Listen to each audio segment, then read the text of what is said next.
días. Realmente comenzó el año, comenzamos marzo y ya se empiezan a deslumbrar algunos problemas internacionales y nacionales. Nacionales, lo lógico, venimos de una campaña bastante magra en lo que tiene que ver con la campaña de trigo, un 50% menos. El maíz realmente va a ser bastante floja y girasol no comenzó con los rindes que tenía que esperar. Estamos entrando ya en la última parte de trilla de girasol, que es aquí en el sudeste, con rindes bastante dispares. Y nos lo va a costar contando nuestro amigo Alejandro Astaita de Terra ahora en la nota que vamos a estar presentando. Quiero comentarles también de que Estados Unidos, que es uno de los actores más importantes en el mundo globalmente en lo que ellos quieran, y en alimentación es el principal, Rusia viene pegado, y en esto que está pasando entre Rusia y Ucrania, que están jugando a tirarse balitas, donde Estados Unidos es realmente el actor que está en guerra con Rusia, genera muchísimos problemas en los mercados, tanto sea en los valores como en los suministros. Y si vamos a hablar de valores, ha habido una merma importante en los valores internacionales. En eso tiene mucho que ver Rusia, quien ha estado un poco austero en lo que tiene que ver con sus compras y ha marcado un límite en los valores. Vamos a comenzar de este programa hablando con Alejandro Astaita, de Terra. Con él nos encontrábamos en la ruta 226, parábamos y en un campito nos poníamos a hablar sobre soja. Este cultivo que realmente a los productores de soja de segunda le da un alivio, porque no terminó siendo un cultivo de cobertura, sino que como se fueron corriendo las fechas, es un cultivo que creo que va a dar que hablar, una satisfacción importante a los productores. Comenzamos así. Alejandro Astaita, con nosotros en Agenda Agraria. Este año seco, como bien sabemos, en el sudeste igualmente fuimos un poquito privilegiados con respecto al resto del país, pero bueno, cuando se empezó a revertir la situación, el cultivo que recién se venía implantando era la soja de segunda, que en muchos casos se sembró muy temprano porque la fina no anduvo bien, se adelantó por lo que ya sabemos, las heladas y la sequía, los trigos se adelantaron, algunos no se cosecharon. Lo mismo pasó con la cebada, entonces la soja de segunda fue la que se sembró temprano y empezó a ligar agua, y la verdad que tenemos unos cultivos que en el sudeste no estamos acostumbrados a ver habitualmente. Y el girasol en el sudeste anduvo bastante bien, hay de todo, los lotes más tempranos sufrieron bastante y los rindes no fueron los mejores. Lamentablemente estamos viviendo una caída de precio importante con respecto al año pasado, así que bueno, el girasol todavía el número está viendo cómo se cierra, ¿no? A aquellos que tenían vendido, los que lo pueden aguantar un poquito más a ver si revierte el precio. La soja, en cambio, bueno, tiene un valor bastante interesante y sin duda que la soja de segunda, que es un cultivo que es bastante errático en nuestro sudeste costero, este año estamos viendo que promete tener rindes interesantes y seguro que al productor le va a cambiar la ecuación o lo va a ayudar por lo menos a compensar la pérdida de la fina, ¿no? En general los maíces están muy bien porque no hay gran cantidad de maíces tempranos sembrados. Ya la tendencia es que empezamos a trazar las fechas de siembra de maíz en general. Este año en particular, al momento de sembrarlo, nos encontrábamos sin agua en el perfil o con muy poca humedad para avanzar con la siembra, entonces se retrasó más aún. De hecho pasó con algunos girasoles, entonces los maíces que no están sembrados temprano empezaron a agarrar algunos golpes de agua ahí en periodo crítico. Entonces, bueno, en general los maíces están muy bien. No va a ser un año espectacular, pero creo que es un cultivo que va a estar en rindes promedio.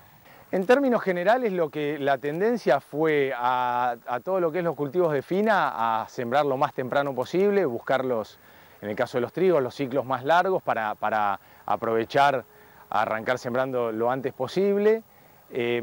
Eso porque los cultivos de ciclo largo son los de mayor potencial y siempre pensando también en tener las cosechas lo más anticipadas posibles para poder intentar priorizar los cultivos de segunda o los cultivos de cobertura, en el caso de los cultivos de cobertura, o algún verdeo para el caso de los planteos mixtos. En cambio la gruesa, sí, la tendencia es tanto en girasol no tanto, pero en maíz y algo en soja a retrasar o ampliar la ventana de siembra. Creo que el productor lo que hace es, en vez de concentrarlo tanto, alarga los periodos de siembra, aquellos que tienen más superficie más, cosa de estar un poquito más diversificado al momento de las lluvias de verano, encontrarse con cultivos en diferentes momentos críticos para poder amortiguar y no tener todo concentrado en los periodos críticos en un momento que pueda faltar el agua. Estados Unidos perdió su primer lugar en lo que tiene que ver con las exportaciones de trigo, pero atención, claro, crecieron la Unión Europea, creció Rusia, creció Australia como productor de trigo. Nosotros, que somos uno de los principales productores de trigo, nos fue muy mal, pero somos un actor importante. No fue muy mal, pésimo la campaña, pero somos uno de los actores importantes. Estados Unidos se cae también en maíz, Brasil le quita el primer puesto, con realmente una campaña fabulosa en el Mato Grosso, dio el 42% realmente de la producción de Brasil, impresionante, dio un numerazo. Va a poder exportar 50 millones de toneladas de maíz, cuando venía exportando 36, 35, igual que nosotros, que este año va a ser la producción que vamos a tener, 35, 34 millones de toneladas de maíz, cuando era lo que realmente nosotros exportábamos, porque estábamos en un número de 50 millones, que no lo tenemos. Atención, un año complicado para el sector agropecuario como motor de la economía de la Argentina. De esto estamos hablando en el informe. Vamos a ampliar un poco más.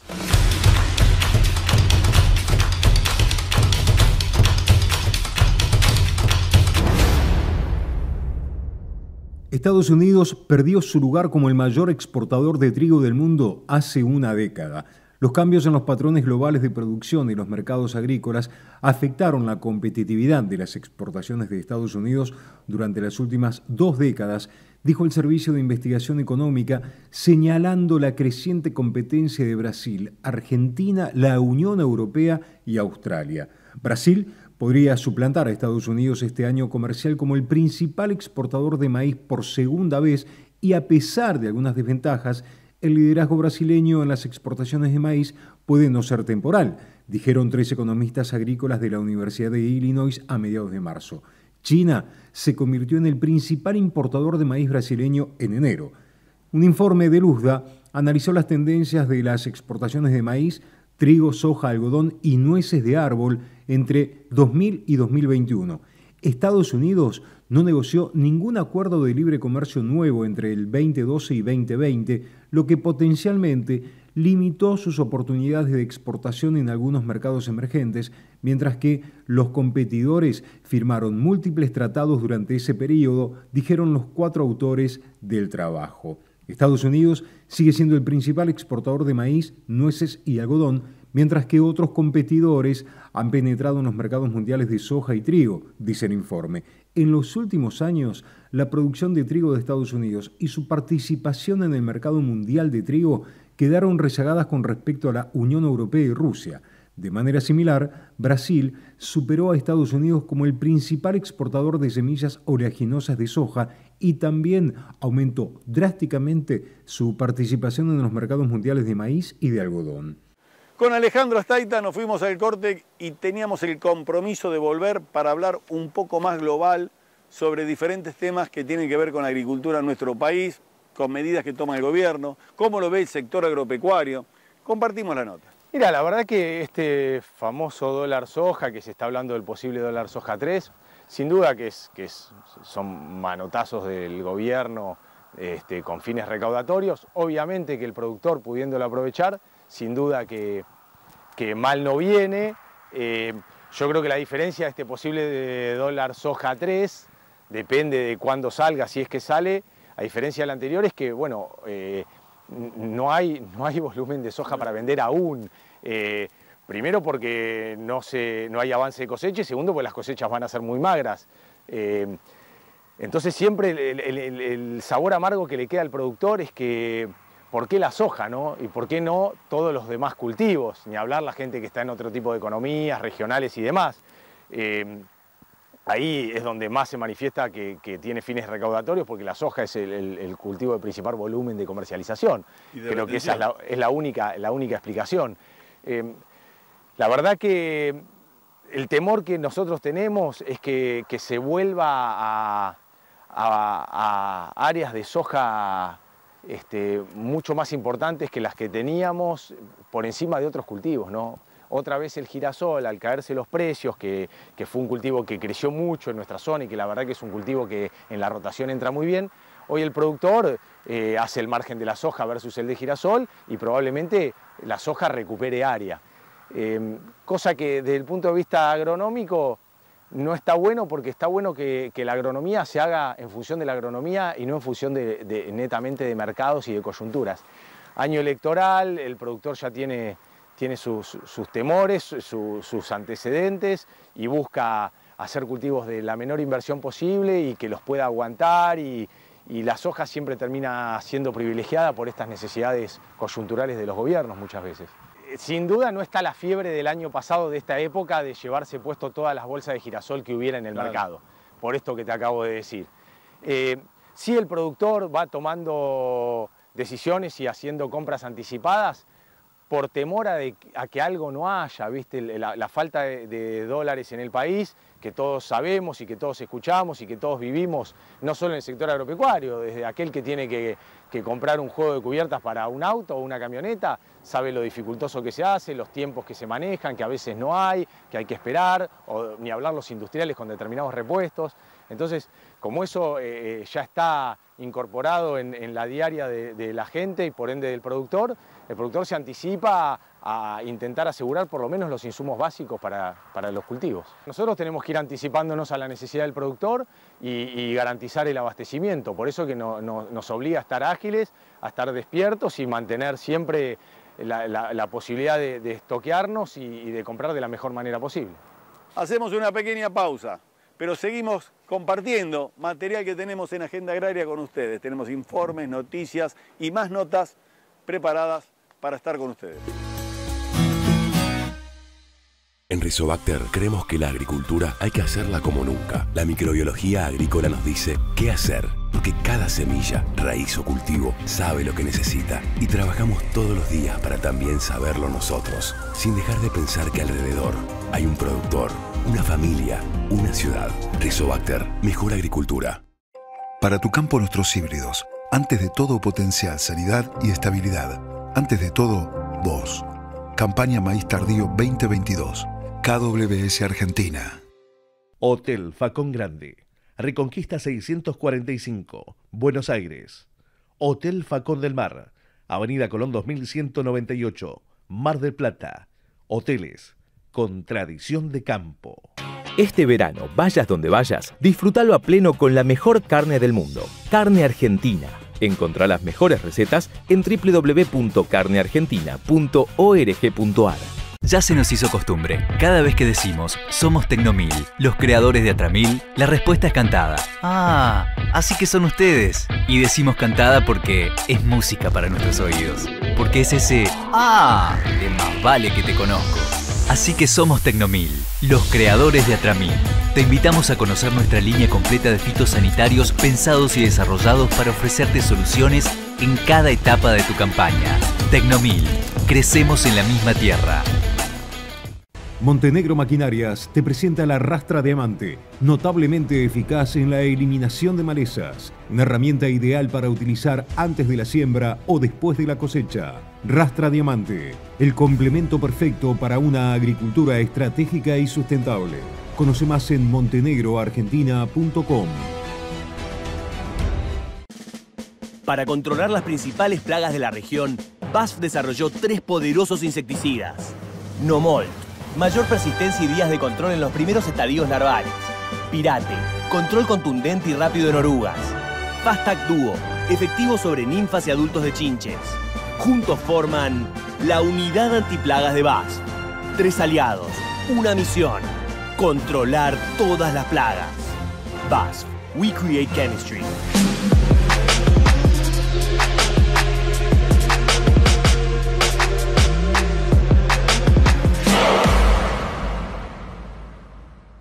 Ahora vamos a tener en esta segunda parte del programa un material que lo quiero compartir con muchísimo cariño, una familia que yo quiero mucho y que tienen la finca Sam's Terry, que tiene que ver sin tierra. Vamos a hablar sobre hidroponía. Buen día, gracias por haber venido hasta acá. Efectivamente, estamos arrancando nuestro tercer año y cada vez nos vamos encontrando con situaciones distintas que nos han generado inconvenientes y que hemos tenido que desarrollar técnicas como para poder digamos, avanzar con los cultivos. Hoy estamos haciendo lechuga, que es el cultivo original, estamos haciendo rúcula, que cambiamos de sistema, lo pasamos a un sistema de NFT porque no estaba andando bien en el sistema de balsa flotante, y anduvimos muy bien con albahaca este año, arrancando temprano. Es en tubo en tubo. Claro, el NFT es el sistema de película de nutrientes que se cultiva en tubos, y una película muy delgada de nutrientes pasa, digamos, y riega las raíces. A diferencia de lo que tenemos mayoritariamente, que es balsa flotante, donde las raíces están todo el tiempo sumergidas en la solución nutritiva y la oxigenación se va produciendo en nuestro caso, utilizamos un sistema de recirculación de agua y caída para generar oxígeno para las raíces. En el otro sistema, en el NFT, las raíces también están irrigadas todo el tiempo. Nosotros no usamos pulsos de riego, regamos las 24 horas, pero la raíz recibe mucha más oxigenación, que para la rúcula es muy importante, pues es muy sensible a la falta de oxígeno. En cada campaña, en medida que van sucediendo los ciclos, nos vamos encontrando con cosas nuevas. Este año tuvimos dificultades con un complejo de insectos que se denomina fungus ñat, que se come las raíces de los plantines, así que tuvimos pérdidas muy importantes en el plantinero, lo que nos llevó primero a descubrir cuál era el problema y después intentar solucionarlo. Eso nos llevó entre 2 y 3 meses para volver a conseguir plantines, y nos generó un hueco en la producción. Digamos, nosotros producimos nuestros propios plantines porque hacemos variedades muy especiales de lechuga, digamos, que normalmente no se ven en el mercado, entonces no recurrimos a comprar la bandeja de plantín, sino que los producimos nosotros. Y cuando tenemos estos inconvenientes en el plantinero, nos repercute después en el ciclo normal del cultivo, pues empezamos a encontrarnos con huecos donde no podemos trasplantar. Y acá estamos trabajando, te diría, 8, 10, 12 horas por día. Siempre tenemos cosas para hacer. El ciclo normalmente lo iniciamos completando con solución nutritiva una mesa, trasplantándola. Esa mesa se conduce, digamos, el cultivo arriba de esa mesa o pileta, y una vez que cosechamos se vuelve a iniciar el ciclo limpiando las placas, volviendo a preparar la solución nutritiva, limpiando las mesas o piletas, y además está el trabajo del plantinero, y además están, digamos, los otros cultivos.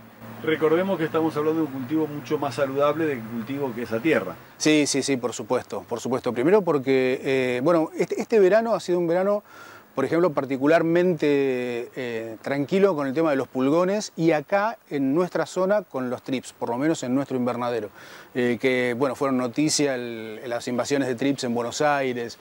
Nosotros no tuvimos ese problema, prácticamente no tuvimos pulgones, con lo cual te diría que a lo largo de todo el verano no tuvimos que hacer ninguna aplicación de insecticidas, ni biológicos ni de síntesis en el cultivo. Entonces salieron como si fueran orgánicas, digamos, no podemos decir que son orgánicas porque usamos fertilizantes, pero sin ningún tipo de fitosanitario aplicado. Llegan tarde las lluvias en nuestro país, realmente llegan tarde. Aquí en el sudeste por ahí quizás no lo notamos tanto, es la zona más privilegiada del país, está encapsulado prácticamente, lo sufrimos, pero realmente lo que pasó en el país no estamos en el mismo nivel ni en las mismas condiciones.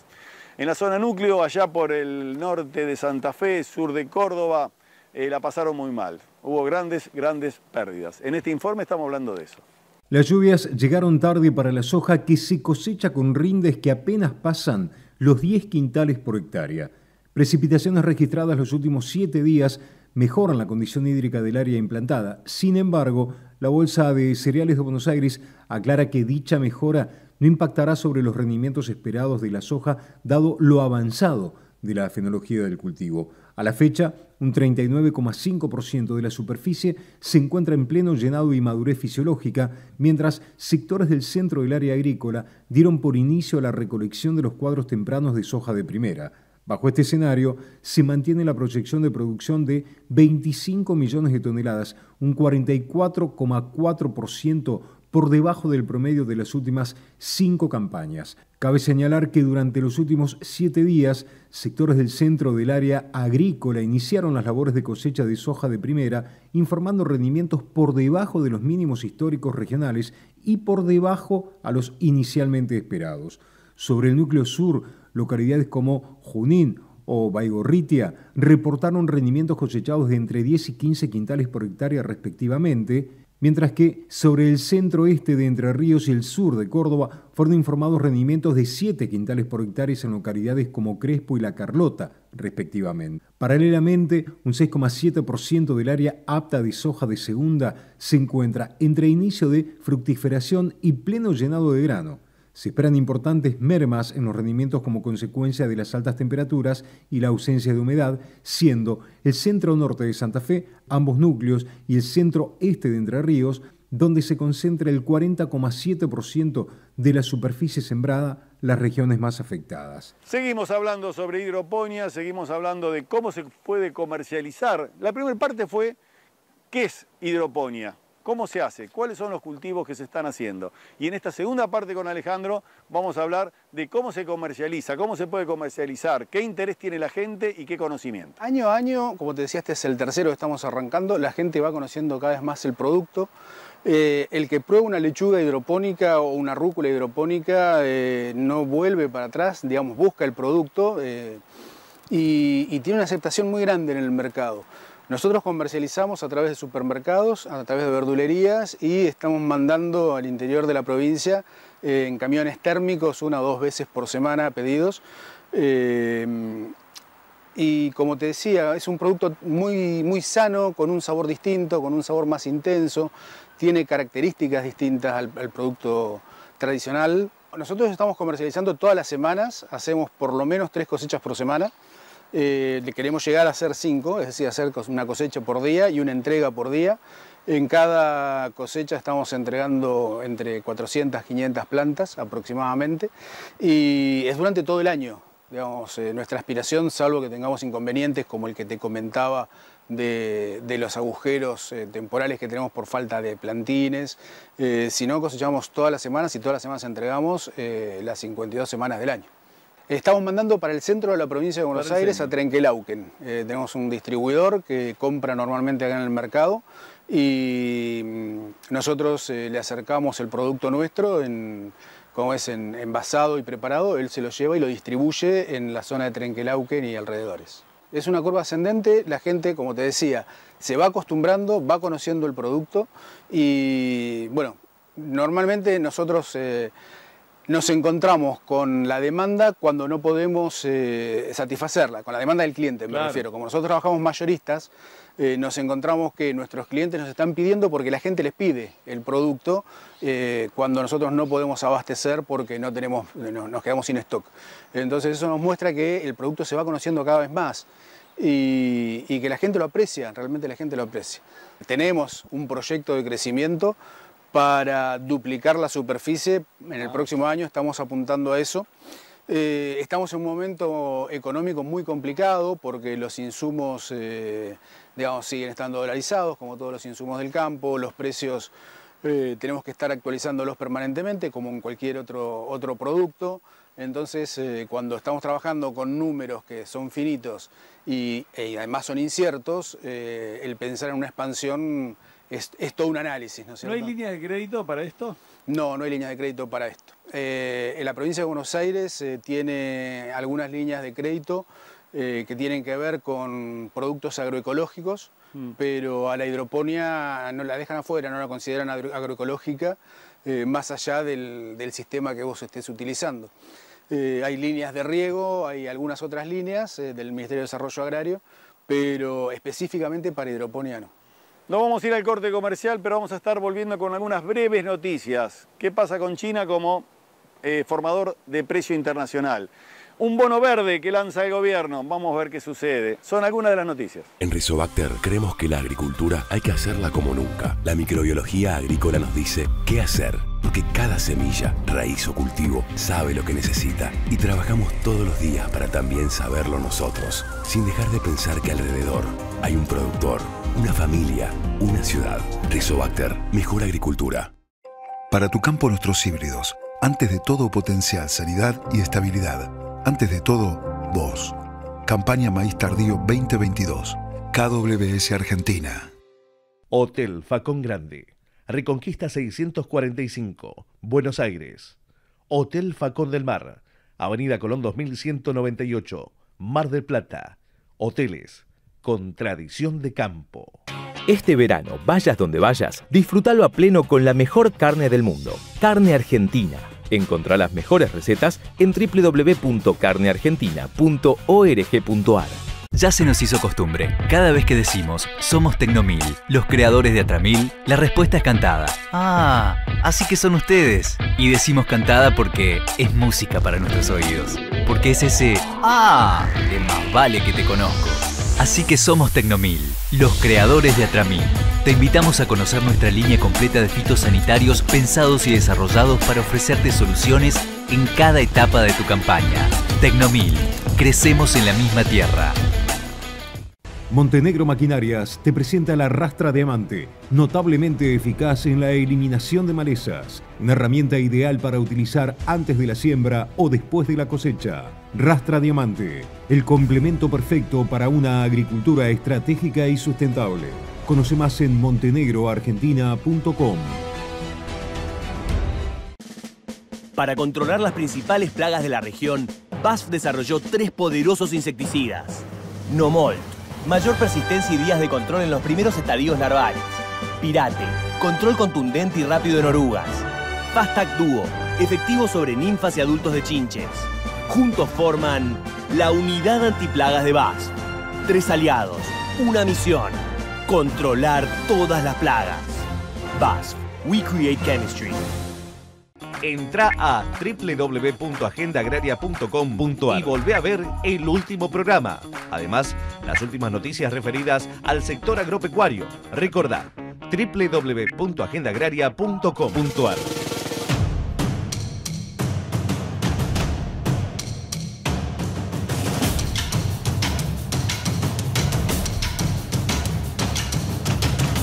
Noticias destacadas de la semana. Importaciones chinas. El primer bimestre cierra con altos volúmenes, pero con precios más deteriorados.